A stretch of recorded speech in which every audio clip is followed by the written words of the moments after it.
Hi people, my name is LaWanda Michelle. I'm a singer-songwriter out of Brooklyn, New York, signed to TSOB Records. I'm working on my project right now. My album is slated to come out at the end of this year. It's going to be called The Sound of Brooklyn. You know, Brooklyn is where I'm from, is where I represent.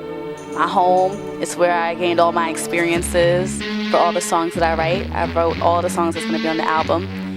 And, you know, it's just a part of me, so that's why the album is going to be called The Sound of Brooklyn. So I have a single out right now.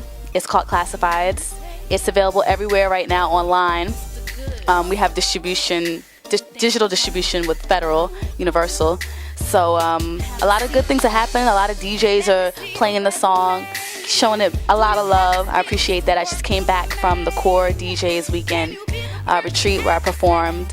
And it was dope. There was a lot of performers there, such as Diddy. He did like a brunch out there for the DJs just to show appreciation, try to get them to play his record. You know, that's pretty much what the weekend is about, networking. And I got a lot of great feedback from the performance and the single Classifieds.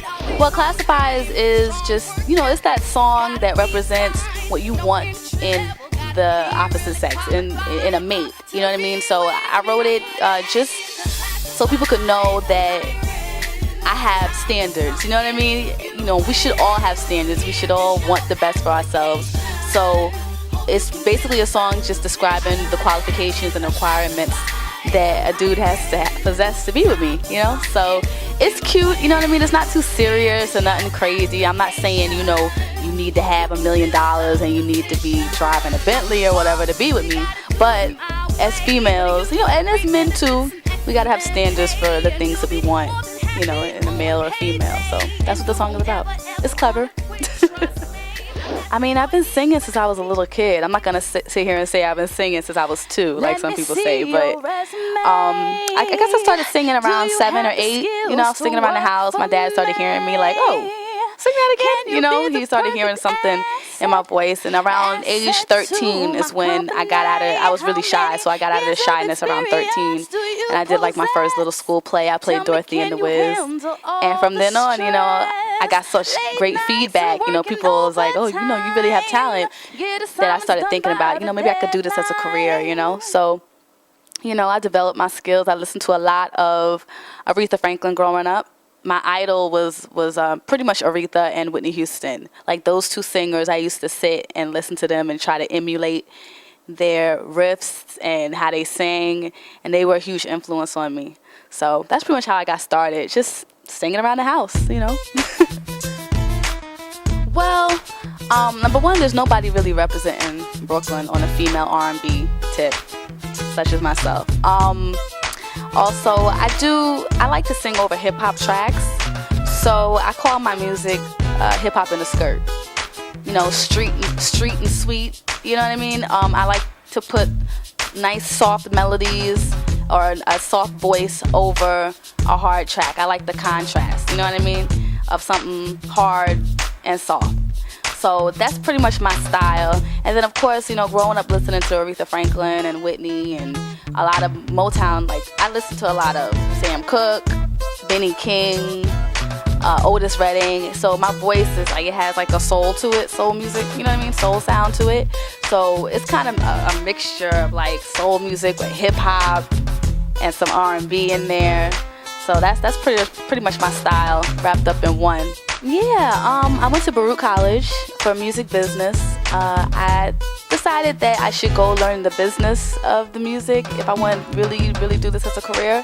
So I went to Baruch for music business, and it was a great experience, you know, college life, you know. But I came out and I worked at a label for a little while, not a long time, maybe about 6 months. And then I just decided to go hard with the singing, you know what I mean? So that's where I am now. I'm working hard. You know, I signed with this label, TSOB, a couple of months ago. And in a few months, a lot's happened. You know what I mean? They've been pushing hard and promoting, you know, and getting me out there. So I'm doing my thing, you know. Look out for me. Well, I mean, there's difficulties in every industry. You know what I mean? Like, no matter what you do, no matter what you you know, pursue as a career, there's gonna be obstacles, you know what I mean? But I feel like the main obstacle is pretty much being discouraged. You know what I mean? Like if someone tries to discourage you from doing what you know you're supposed to be doing, or somebody tries to make you stray away from your dreams, that's an obstacle. But you have to just keep going. You have to keep, persisting. Persistence is key. Determination and working hard. You know, because sometimes people might think that it's easy, you know what I mean? But you have to work hard at what you want and just keep going and going until it happens, and just believe that it's gonna happen.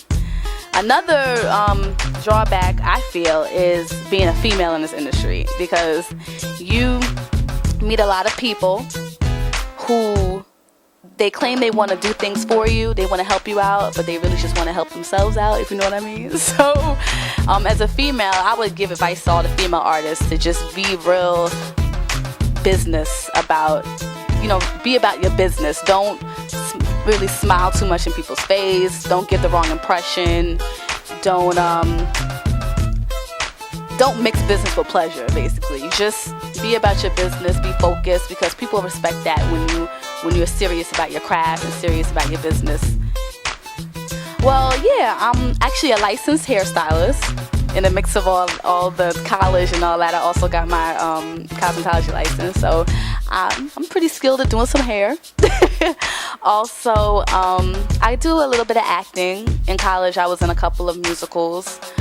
And but I would only do musicals because I wanted to sing and act. I didn't want to straight act. So I dabble in acting a little bit. But yeah. And of course I like to dance, and I just love art in general. I also draw a little bit, but yeah, when you're an artist, you do so many things that you just pick the one you best at and run with it. Oh man, live performances are so important. Like when I did the Core DJ's performance this past weekend, I got a lot of great feedback on the live performance, because a lot of times you'll see an artist and she may look good, she may sound good on record, and then you see them perform and it's like, what happened? You know what I mean? What happened to the live performance? What happened to the preparation for your show? So what I do is I go to a vocal coach. I exercise almost every day so that my diaphragm is strong enough for me to push out the notes that I'm pushing out in the studio while I'm on stage moving, you know what I mean? And I try to eat right, because it's really about a lifestyle, it's not just about getting on stage and just throwing out some notes, you know what I mean? Like, you want your show to really hit home for people, because they might not buy your record until they see your live performance, you know what I mean? So if you really need to sell yourself when you perform live, that's something that you want to connect with people. You want to connect with people in the audience. So your live show needs to be on point. So I take that really seriously, and I just try to give the audience all of me when I perform. Once again, it's your girl LaWanda Michelle. You're checking out POSSETV. We out.